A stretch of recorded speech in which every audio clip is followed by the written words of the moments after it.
Fire Emblem 7's Geitz may very well be one of the most obscure characters in any Western game of the series.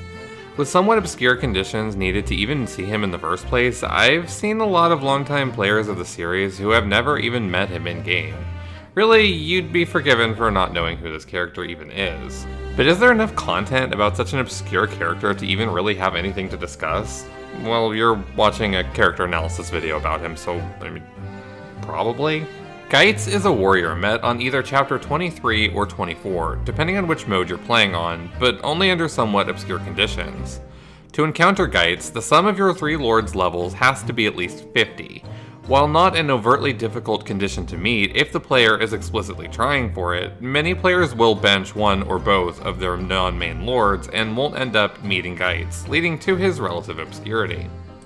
Geitz comes from a family of prominent sailing merchants and is notably the brother of Binding Blade's Geitz. He initially comes across as brash and perhaps even a bit dumb. He wanders aimlessly, unsure of where he's going in life, searching for cheap thrills or, well, anything to alleviate his unending boredom. By chance, he finds himself working with the Black Fang, unable to really tell good from evil, before being won over to the player's army by Dart. As a side note, I always personally enjoyed the Geitz and Geitzs connection. It's such an obscure connection between 2 side characters, but it's a neat little bridge between the 2 games. Geitz even mentions in his support that he'll likely let Geitzs inherit the merchant ship, and I'm sure that Geitzs will be a massive success with his new business.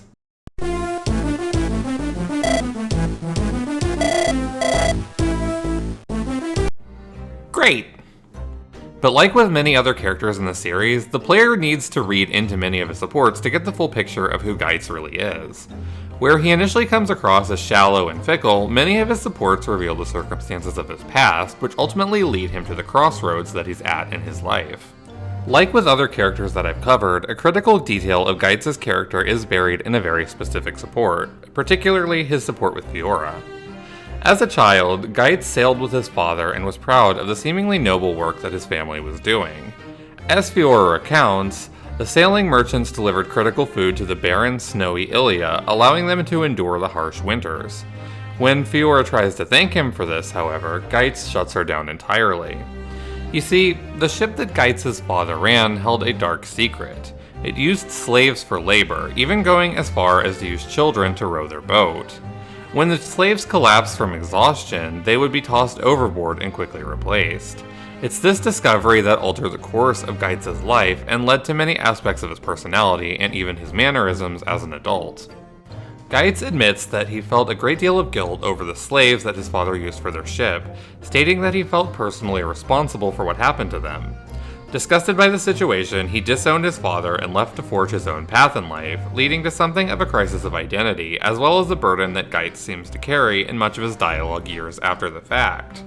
It seems rather apparent that the once proud Geitz had fully intended to spend his life sailing the seas, working for his father and eventually taking over command of the ship, prior to the grim discovery. When he left that life behind, though, he left on a journey without a destination, fated to simply wander in search of a new purpose for his life to replace what he had given up. Many of his supports tackle Geitz contemplating the meaning of his life.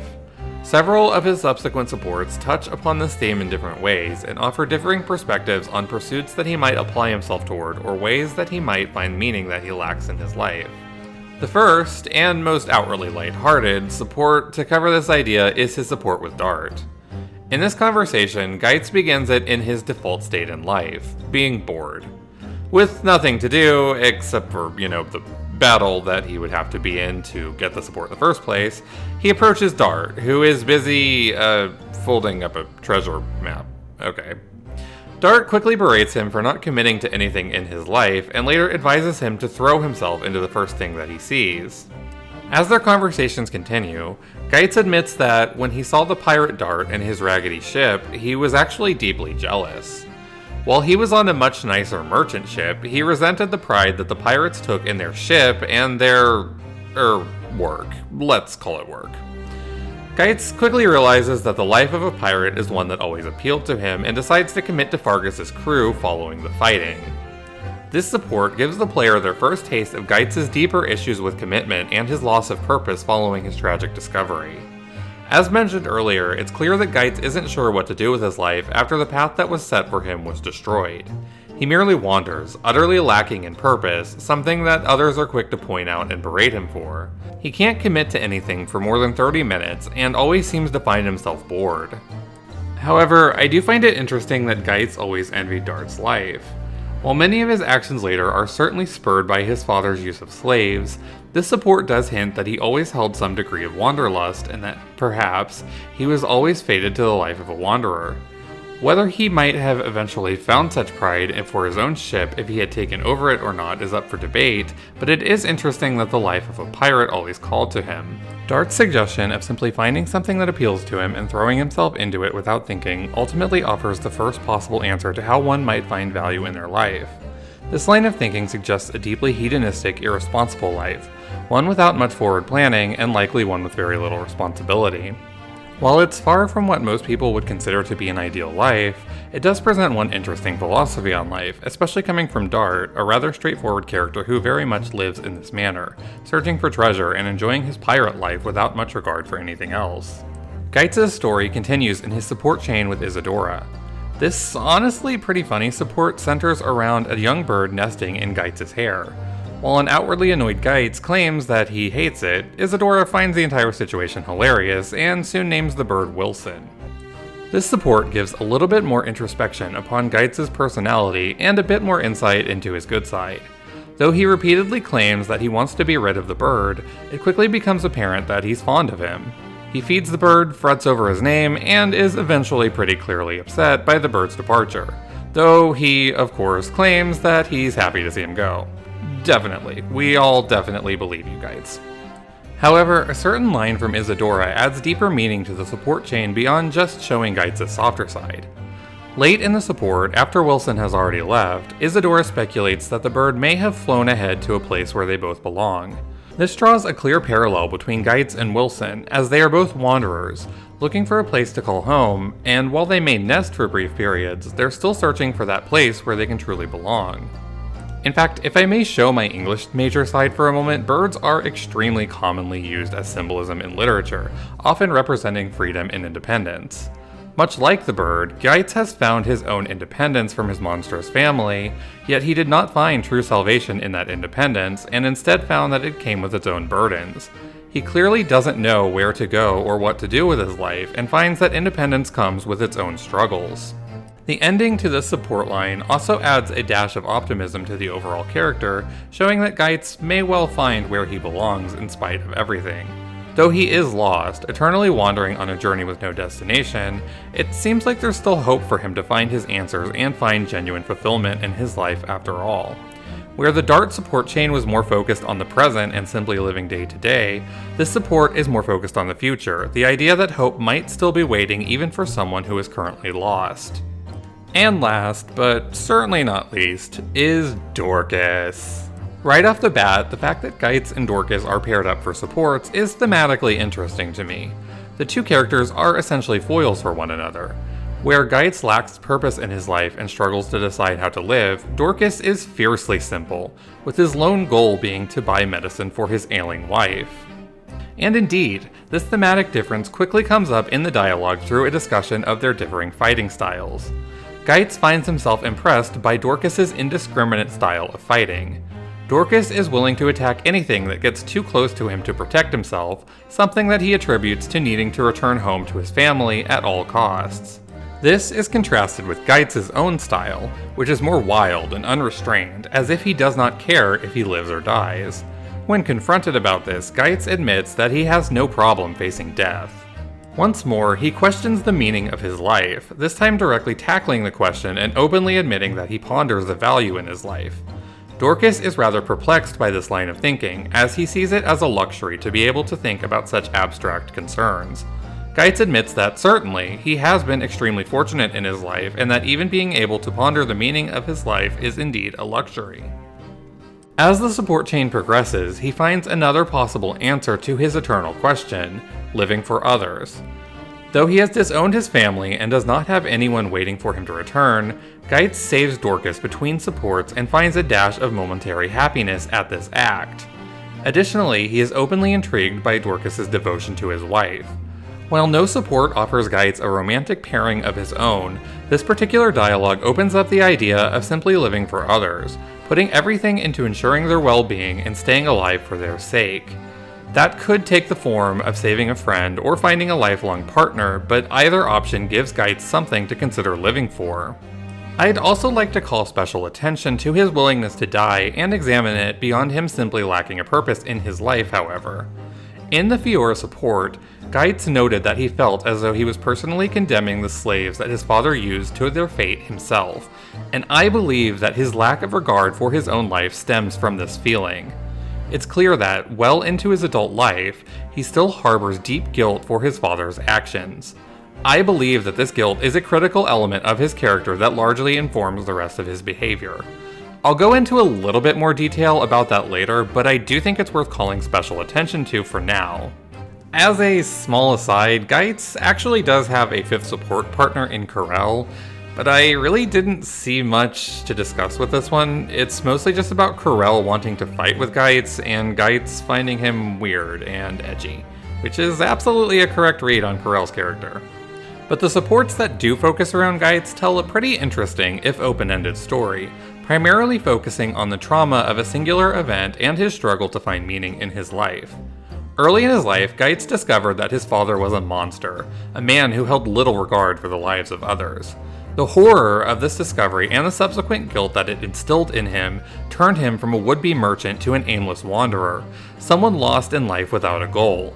He can't commit to anything, quickly becoming bored of whatever endeavors he tries, and eternally wanders on a journey with no destination.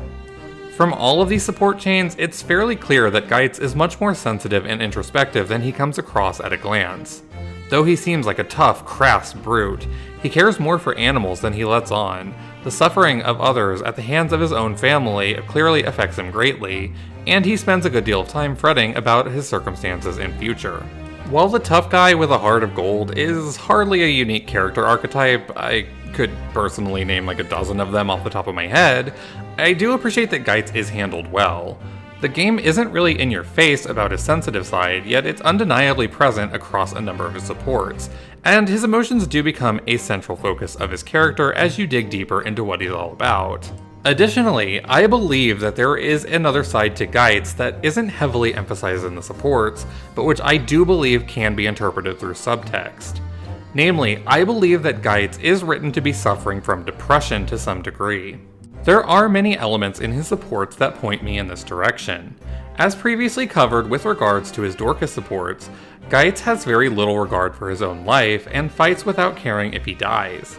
Similarly, if Geitz is bested in combat, his death quote states that he lived a miserable life and was similarly facing a miserable death. This angle on his character is reinforced by a number of his actions throughout his supports, namely his tendency to throw himself into trivial pursuits, his short attention span, and his lack of direction in life. A lack of interest in motivation, as well as seeking escapism, are common attributes associated with depression, and I personally don't think it's a coincidence that a character so defined by a traumatic moment in his past is written with these characteristics. It's quite clear that he's unhappy with his life as the guilt continues to eat at him years after he cut ties with his father. From his indirect role in the brutal treatment of slaves, to him being born into wealth and prosperity and still struggling to find his place in life, something that he admits is a luxury, I do believe that guilt is a central defining aspect of his character, and one that contributes to the aforementioned depressed state that I interpreted from his dialogue. This guilt and his presumed depression contribute to the idea of escapism for Geitz, the eternal search of pursuits to escape his unhappiness, be it in the short term by finding something fun to do that might hold his interest beyond his mentioned time limit of 30 minutes, by finally finding purpose in his life, or even sadly enough, his own death. With this angle on his character in mind, though, I appreciate that his overall character is written with fairly optimistic punctuation. As one reads between the lines in the later parts of his supports and even his ending, there is still some potential happiness lying ahead for the character, so let's dive into those for just a moment. Interestingly enough, Geitz has no paired endings at all, something somewhat uncommon among FE7 characters. No matter who he finishes supports with, his character ending remains the same. Geitz resumed his aimless wandering. He still searches for a land that he can finally call his own. The nature of this ending piques my interest for a character like Geitz. From his supports, I would expect him to have a paired ending with Dart, where he formally joins the pirate crew, or perhaps one with Dorcas, where the two remain friends after having found some common ground despite their differences as characters. Yet, Geitz has nothing but that singular unpaired ending. And honestly, when I was writing this script, I initially didn't like that aspect. After all, it's easier to analyze a character with a number of possible endings to add to their overall story rather than one singular ending. But as I thought about it more and revised my script, I kind of came around to Geitz's ending. Sure, the writers could have finished out a story with a sappy ending about him eventually becoming happy, but as it's written, his ending leaves me to wonder about him and where he might go. Does he eventually find his purpose and ultimately discover true happiness? Or, sadly enough, does he remain lost until his eventual death? The player is left to ponder that for themselves. Many times in fiction, and particularly video games, the meaning of life is handled in a fairly linear manner. A character will beat up some monsters or maybe face some massive existential threat, and then they'll give a tacky speech about how they've learned precisely what their life means and what they want to do with it. The game is over, and they've figured everything out forever, and that's just great. But by having a character struggle with this question and ultimately not arrive at an answer, I actually found myself more intrigued by Geitz.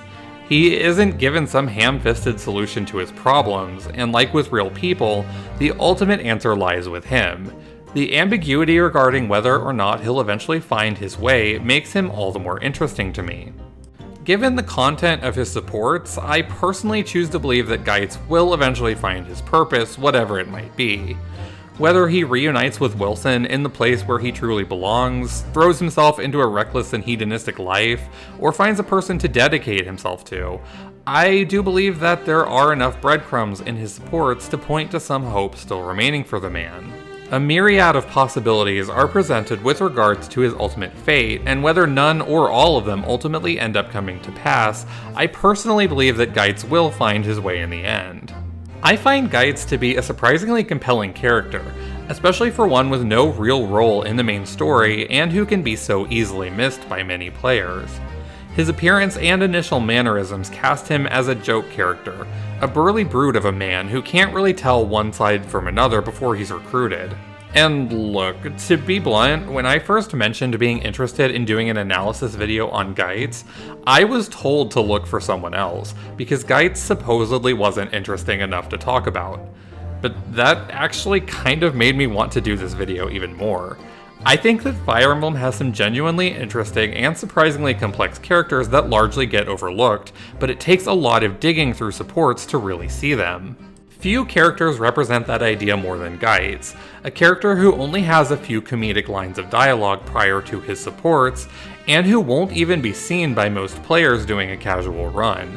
Seeing Geitz carry the burden of his past, grappling with the issue of his father's abhorrent actions and his own indirect role in them, reveals a character who is surprisingly introspective and complex, and is much more sensitive and kind than one might ever expect. Geitz is a perpetual wanderer, a character utterly devoid of purpose and searching so desperately for something to cling to in his life. While his liberation from his former life could represent freedom, he is still clearly shackled to his family's sins. Yet through his encounters with others, Geitz finds several possible answers to his woes, a number of paths that he might still walk even after he's nearly given up on life. The meaning of life is one of the most common themes explored across various forms of writing, and it's presented here in a way that's open-ended and compelling through a character who you might never expect to be dealing with such problems. I personally genuinely enjoyed reading through each of Geitz's supports and seeing how they unfolded in a way to present him with possible answers for the meaning of life without forcing any of them onto either the character or the player. Geitz's arc isn't an uncommon one in fiction, but I do think it's handled well here, especially given the nature of Fire Emblem's support system. For a character who was literally introduced by wandering onto the battlefield and trying to figure out which side he wanted to fight for, Geitz is a welcome surprise of a character that I had a lot of fun analyzing. And for me, personally, I appreciate that even a peripheral character like Geitz can offer interesting storylines and the exploration of some deeper themes. It's a character like that who really keeps me interested in analyzing these supports and making these videos, so good on you, Geitz.